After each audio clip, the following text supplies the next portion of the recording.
I used to hang out for a little tiny little window with Larry Page, and I couldn't understand a lot of what he said. One, because he has a very faint voice, and the other is because he talks about things probably 10 to 15 years before anybody else starts thinking about them. And he was talking about universal basic income. And I was like, what are you talking about? Like, what are you talking about? And this is, I don't know. Yeah, what year was this? 10, 15 years ago. Now, I want to talk about UBI. I want to get into a bit of metaphysical business. In one of my favorite books, Man's Search for Meaning by Viktor Frankl, work is one of the ways in which we find meaning in life. Without work, all life goes rotten. Camus. Deprived of meaningful work, men and women lose their reason for existence. Dostoevsky. And I have always said one, and I stole it from somebody, I don't even know who. But work satisfies need, desire, and sanity. Right? So like we might have been Voltaire. Might have been Voltaire. There you go. So ABI to me is a big issue because when I talked to Larry Page, it was obvious that he's a smart guy, and I don't think I'm saying anything mean when I say he's a bit of a nerd. And the nerds are wary of the brutes coming with the hammers and saying, bullets are the new currency. I'm taking over now, and I'm going to hit you on the head with my hammer. Because for the longest time, that was civilization. The nerds got beaten up. So he's going, we need to have ABI. Why? UBI. UBI. Yeah, ABI is a whole other thing. You have UBI, and then I thought you were thinking AGI. AGI. Artificial General. There we go. Yep. So we got AGI, we got UBI. So he's worried. Yeah. If we don't work, we go crazy in our big brains, A. B, what happens when the out-of-work truckers come to San Francisco and say, hey, you guys now are trillionaires.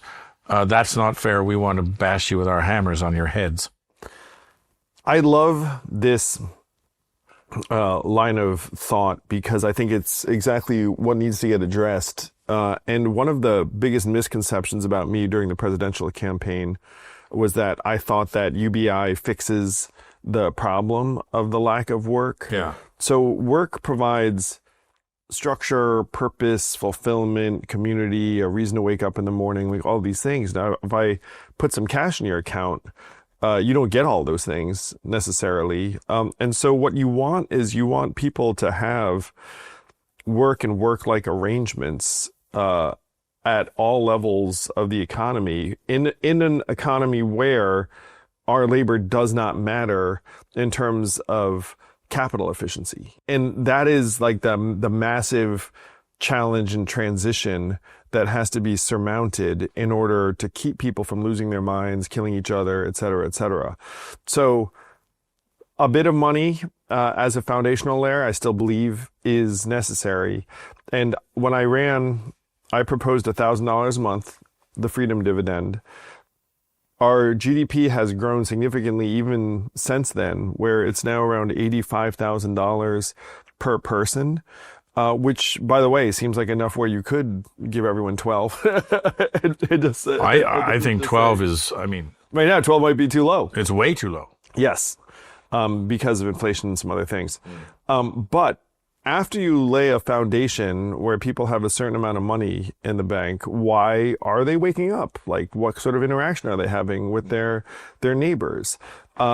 And what I proposed, and by the way, my campaign manager, who I still work with today, and we're good friends, made me swear never to talk about this on the campaign trail because he said, look, Andrew, it's hard enough getting people on board with everyone gets money.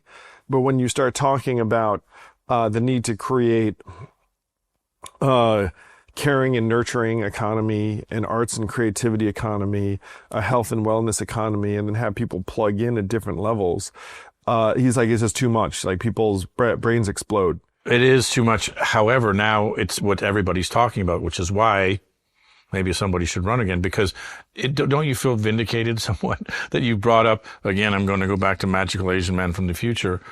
Now, all of the things sort of go back to Larry Page. And by the way, I'm saying Larry Page is one of the smartest guys ever in the world. Sure. I'm not dissing him, I'm praising him. You said all of this stuff and came across as a bit prescient and a bit of a Magical Asian Man from the Future.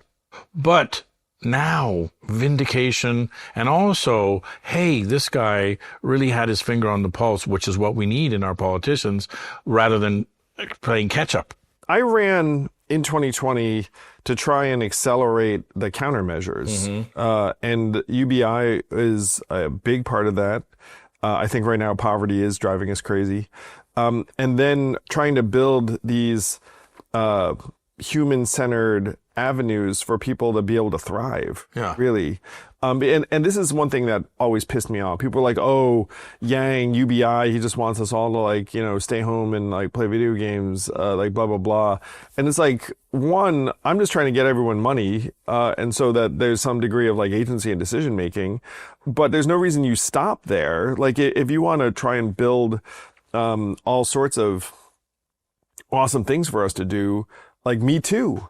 And one of the jokes I used to tell on the trail is that we should be paying people to go to the gym instead of getting paid by them. You know what I mean? Like we should just be like, hey, you want to participate in this? And then you can imagine, let's say that personal trainer, by the way, I played a lot of role-playing games and video games as a kid. So you kind of can see like the fighter class or like this class. Yeah. But the buff guy who wants to like, whip my boys into shape and a bunch of other stuff, like he should be getting rewarded for that.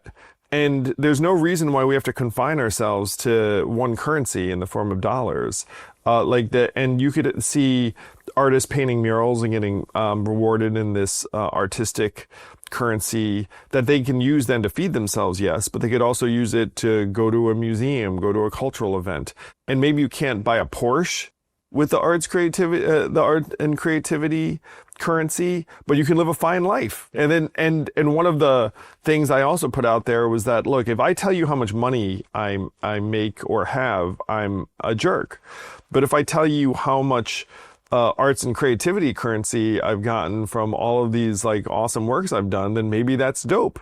And then maybe different people can participate.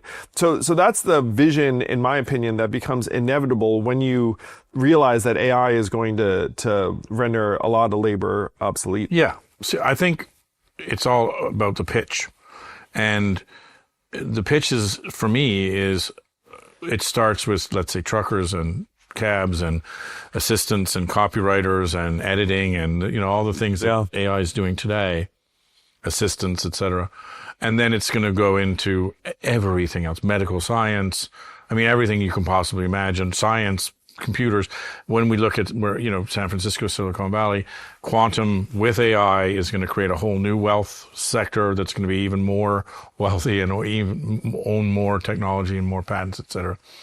When I look at it, I say, okay, my kids are going to get out of school in a very, like a big question mark over the market for all employment, especially, like you said, a liberal arts degree, let's say, theoretically, which they'll get or not. Oh, by the way, it used to be like a computer science degree would be the most practical, but a lot of that stuff's going to get wiped out. It's being wiped out as we speak.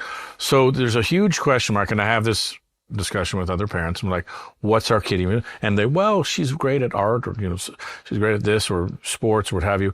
Why can't art be a thing? Because it's one of the things that AI theoretically, AI can do art, but let's say ceramics and whatever it is that they can do. And why isn't there? And so we can do it because we love it, not because AI can't do it better. Yeah. Yes. So then it doesn't seem so crazy, because when you first come out and they say, I give everyone money in America, that's socialist. You go even further and say, what about an art coefficient or a wellness coefficient, whatever? Yeah. Okay. That's utopian, which, by the way, I like utopian. It's better than dystopian. Well, so you have to try and drive towards utopia, or else you're going to wind up in this winner-take-all savagery.